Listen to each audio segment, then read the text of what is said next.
BigCountryPreps.com. I'm Evan Renna. This is the Countdown to Two-A-Days series, our daily look at an area football team and the key questions we'll be asking about that team on August 16th preseason preview here at Big Country Preps. I'm with my partner, Dan Youngblood, via Zoom. And tonight, Dan, we're talking about the Dublin Lions. Yeah, and this is a Dublin team that struggled last year going 2-8, but they do return a good group from that bunch. They got 18 of their 29 lettermen back, including 7 offensive and 6 defensive starters. A lot of kids, both across the skill positions and the lines, that got a lot of experience last year. So it'll be interesting to see if maybe they can take a step forward. I think that they're hoping to compete for a playoff spot this year, and I think that'll be kind of the challenge for them. They have certainly some questions to answer before the season starts if they want to do that, and we'll address a few of those here in just a few minutes.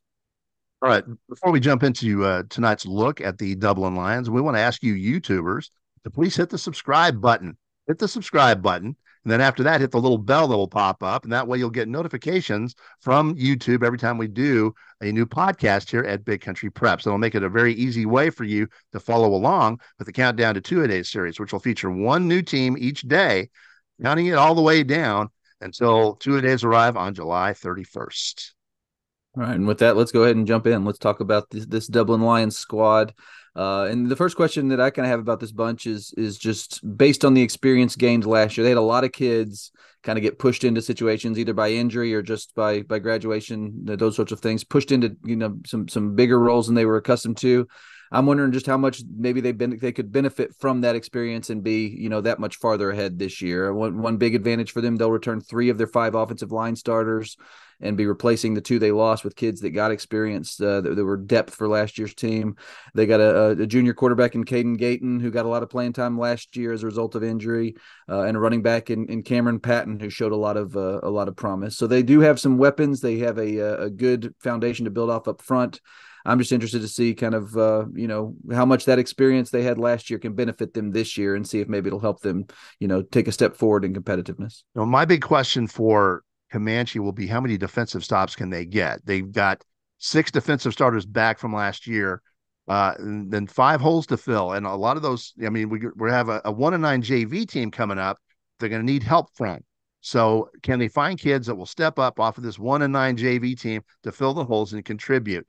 Last year, they gave up 49 points per game. They cannot do that again and hope to achieve success. So can they get enough defensive stops to improve on that, to knock that 49 points down to something a lot more equitable? Yeah, and you mentioned that JV team. That kind of leads into the question I have is I think they've got a solid nucleus. I think they've got a nucleus that'll help them be more competitive this year than they were last year, potentially challenge for that 4th playoff spot in what looks like an equitable district. But the question I do have is you got to have depth. You're going to have injuries. You know that you're going to need guys to step in. You're going to need a 2 deep. You're going to need guys that are capable of coming in and performing roles when they're needed. And that to me is a big question, is can they develop the type of depth they need to compete in district when you're getting into week 8, week 9, week 10, where you're, dealing with some injuries?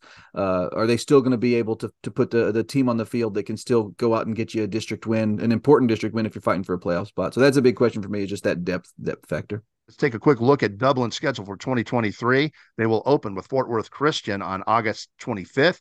They'll have a road date at Albany on September 1st. Anson on September 8th. That'll be at home. At Brady on the 15th of September, and at Florence on September 22nd. After that, an open date on the 29th for jumping into district. And they jump into district with a really important game right off the bat at home against Merkel before traveling to Millsap the following week on October 13th. On October 20th, they host Comanche in what will be a very difficult game, and then have another home game the following week against Eastland, another huge game for them. And they travel to Jacksboro to close out the regular season on November 3rd. And with that, it's time to wrap up the Countdown to Two-A-Days series. Don't forget that our football preview is going to be released on August 16th. That's the big day. Most comprehensive look at big country football in the area. In the meantime, as you wait for that, thank you for joining us for this episode of our Countdown to Two-A-Days series. And make sure you come back tomorrow when we will be featuring the Eastland Mavericks here at BigCountryPreps.com.